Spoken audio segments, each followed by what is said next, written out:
Right. Dito kami ngayon sa fabrication. Fabrication. Budiga yan. Ayan. Yun, nag-fabricate kami ng may bagong layout pedestal. Saka ito. Yung mating. Yan, yung pundasyon niya. Dalawa ito. Malaki. Saka ito. 1 meter yung kwadrado. Saka 120 kwadrado. Ginawa namin, bali 120 siya. Binawasan namin na 5. Ayan. Ano na lang siya, 115 na lang. Likod yung likod saka likod din doon sa kabila. Dito. Bali distansya sa forma, ito lang, maliit lang. Ganoon din sa 1 meter. So 1 meter ito. Yan, doon sa likod. Yan, 196 nga ito yung. Yan, lang. Yun namang gap sa sa seismic gap yata yung tawag sa forma at saka sa bakal. Ay yung simento at saka bakal. Tama nga, forma at saka bakal. Depende yan sa sa environment. Ay sa amin dito, bahay kasi ito bahay. Ito story. Ano lang, 2.5. Plus may plastering pa. Hindi sa laki na poste. Kasi sa dati trabuhan ko, ang sabi nung tinanong ko nung sa engineer, yung form gap at saka sa bakal, hindi naman sa measurement. Kasi pagka malapit ka daw sa dagat, kailangan mas makapal yung yung halo mo sa labas ng poste yung at saka sa bakal. Kasi kakalawangin yung bakal mo pagka manipis yung simento mo na bubulit dun sa bakal. Yun explanation niya. Kaya sabi niya yung kapal ng buhos mula rito sa bakal, yan, depende yan daw kung saan nalagay yung bahay mo o yung building mo. Kasi dati dun sa malaking building na trabawan namin dati mayroon nga 4 inches yung gap, kapal sa tabing dagat din kasi, saka malaking building din yun. Yung buhos nun sadyang 3 feet 4 feet yan. Mayroong 3 inches pinaka pinaka manipis na yun.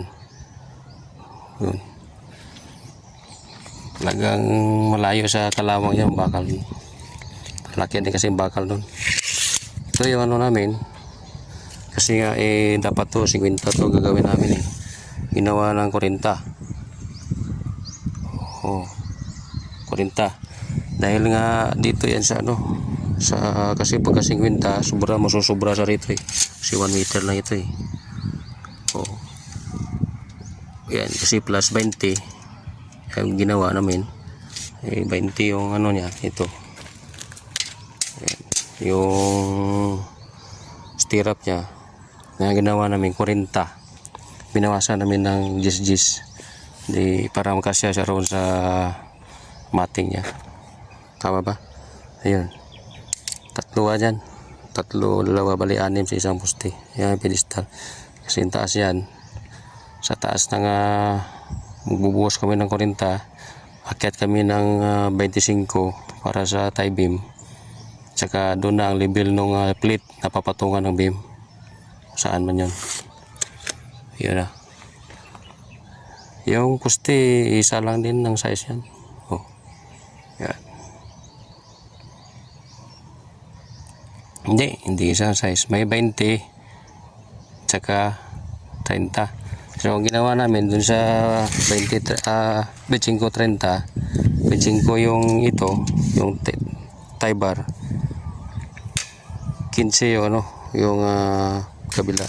Bali bawas lang kami ng 5 cm para dun sa mabulit siya na simento gap sa form gap at saka dito sa bakal. Ayun. Ito naman, ito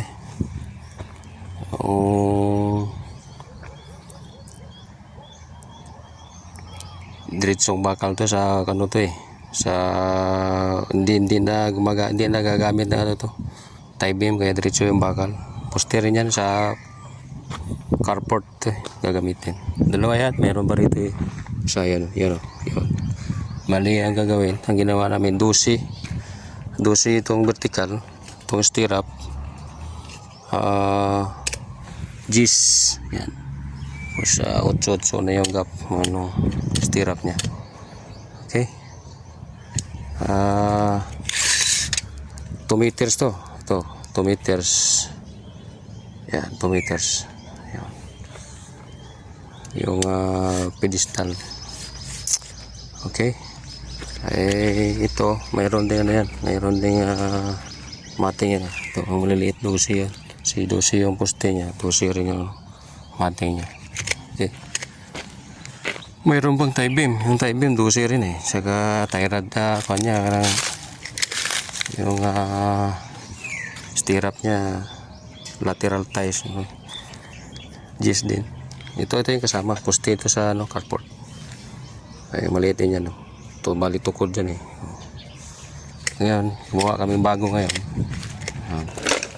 Ang nagpabricate din kami ng ito. Stiffener column ito. Ay, meron na pala. Stiffener column. Bali yung stiffener column, 30 yung finish. Kaya ginawa namin, 25. 25 yung ano. Kailangan likod-likod susukat ka likod. Likod din ito, 25. O, sakto 25. Stiffener column. Tatlo rito, tatlong vertical yan. Okay. Ayan, setting naman yan. Rito setting yan. Ayan. Tag, salitan. Okay. Hindi pa tapos, kulang pa, marami pang kulang. Dito mo namin ngayon. Yan yung dating bahay na bininta na may-ari, ginawa ng buliga, di ba? Kaganda. Ayos.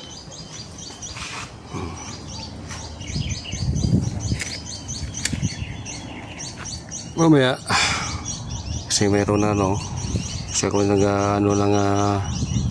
nagtutupi niyan eh. Sila nagsisiting. Dito na naman kami sa stiffener column. Tapos na itong poste, ito ng last, maliliit. Okay, ito yung mga tropa.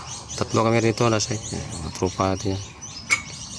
Yung mga bakal boys yan. Okay.